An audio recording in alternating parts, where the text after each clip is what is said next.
অতীতৰ ভুলৰ বাবে এতিয়া নাকান্দিবা, কাৰণ সেই চকুৰ পানীয়ে তোমাক বৰ্তমানৰ সৌন্দৰ্য দেখা নোপোৱা কৰি তুলিছে। পকেট ভৰ্তি টকাই তোমাক শিকাব আধুনিকতা, আৰু খালী পকেটে তোমাক শিকাব বাস্তৱতা। বিশ্বাস কেৱল তেওঁকহে কৰা যিজনে তোমাক দোষ দি নিজকেই অপৰাধীবোধ কৰে।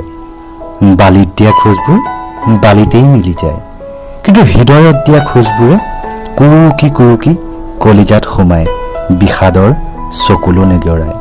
তুমি হয়তো বুজি নোপোৱা মোৰ কবিতাৰ ভাষা, হয়তো তুমি শুনিও নোপোৱা মোৰ হৃদয় ভাগি নীলা বেদনাটিয়ে উচুপা। মোৰ শব্দৰ আঁৰৰ কবিতা তুমি, শব্দই শব্দই আছা হৃদয় চুমি। ক'ব পাৰিবানে সেয়া তুমি নহয় বুলি? এনেধৰণৰ ভিডিঅ'বোৰ পাই থাকিবলৈ ইউটিউব আৰু আমাৰ ফেচবুক পেজটো ফ'ল' কৰি দিবা।